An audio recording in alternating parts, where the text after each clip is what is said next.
Alright, I'm going to start by palpating the bony structures of the knee. So to start off, we have the femur up here, and all the way down here is the shaft of the femur. And then we have the medial epicondyle on the inner side right here, and then lateral epicondyle, and then medial condyle, lateral condyle of your knee. And then we have your adductor tubercle, which would be found on the inside over here. And then after that, we have the linea aspera, which runs down the leg near your hamstrings over here.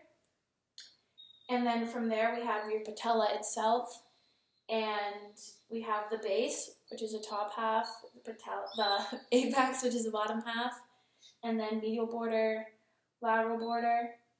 And then after that, we have the tibia, tibia, which runs down here.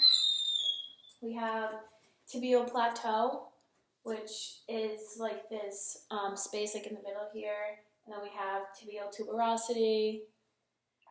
And then we also have your medial tibial condyle, which would be on your medial side on the inner leg right here.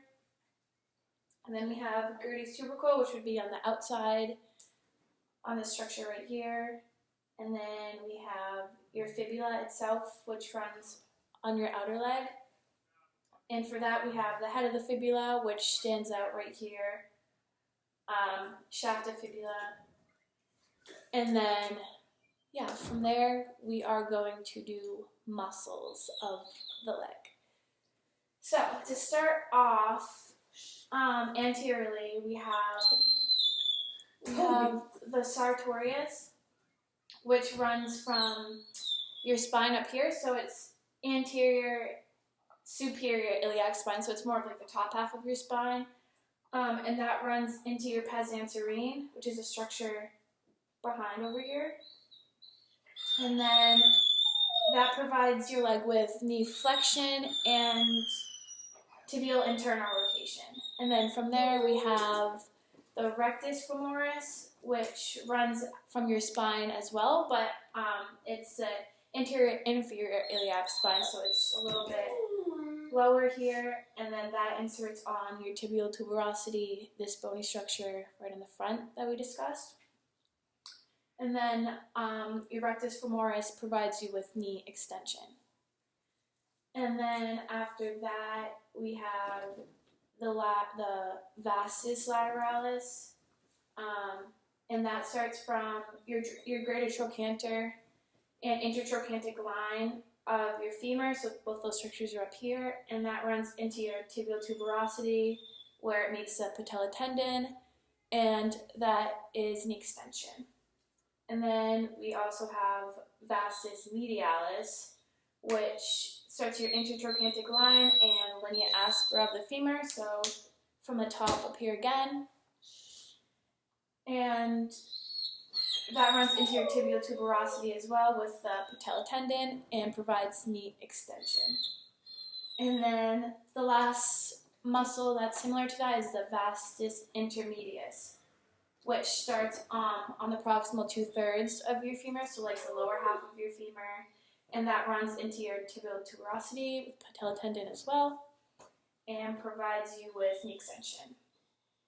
And then after that we have the biceps femoris, which has two heads, a long head and a short head.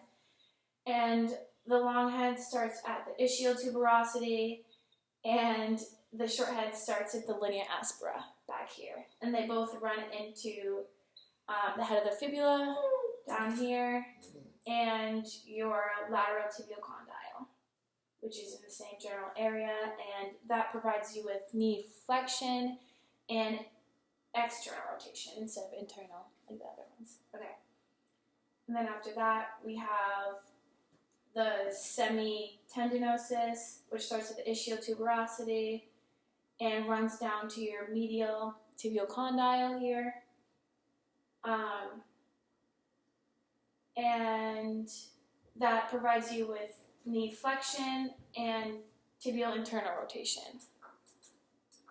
And I don't remember, did I say semitendinosus? Okay, And then, I don't know if I skipped it, but semitendinosus. I just did membranosus, but semitendinosus.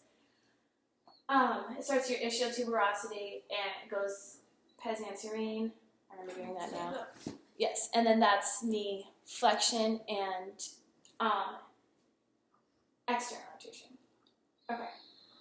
And then from there we have the popliteus, which is a posterior muscle, and that runs from your lateral femoral condyle, and then that goes to your popliteal line of the tibia inside there. Yeah. And then that provides you with knee flexion and tibial internal rotation. And then one of the last main muscles we have is another posterior one, which is the gastrocnemius, and that starts at both your medial and lateral femoral condyles, and it runs into your calcaneus by your Achilles tendon, and that provides your leg with knee flexion. Okay, and now I'm going to start doing some bursas and stuff like that helps with reducing friction and cushion, stuff like that. So to start off, we have the pes anserine bursa, which is found between your tibia and your hamstring muscles.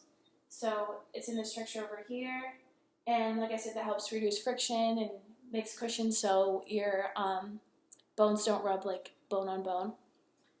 And then after that, we have your patella fat pad, which is found on the back here, and that's for cushion as well. And then we have your quad tendon, which is found between muscles of your quad femoris and your base of your patella, so up here in this area. And then after that, we have a popliteal space, which is found between knee and the inner side of the femur. So over here, and then that's where it starts, is between your knee, behind your knee, and the inner side of your femur. There we go. And then that inserts posteriorly on your ligament to your femoral joint. And then from there we have a prepatella bursa, which is found in front of your patella. So it would be right here before your patella actually starts, which helps with cushioning once again. And then we have the medial collateral ligament, which starts at the medial condyle of the femur and inserts in the medial condyle of the tibia. So it kind of just runs across there to help an outward force, so your knee doesn't twist in an outward direction that would injure you. And then we also have the infrapatellar bursa, which is found underneath your patella, so in this area, which helps reduce friction and helps with cushioning as well. And then from there we have your suprapatellar bursa, which is found between your femur and your quad tendons. Reduce friction once again. And then left we have your patella tendon ligament, which starts at apex of your patella and goes to your tibial tuberosity on the front, and then that helps you with some extension of your leg. And then we have next, what's left? A collateral ligament. And this starts at the lateral condyle of the femur, so on the outside, lateral condyle, and that runs to the head of the fibula, so it just goes straight down here. And then that is stabilization for those lower muscles in the leg. So yeah, and then lastly, I believe we just have left the IT band, iliotibial band, which runs from your iliac crest and it goes all the way down into Gertie's tubercle down here. So it's a long band that gets wider as it goes down all the way to the structure down here. And that provides you with both knee flexion and knee extension.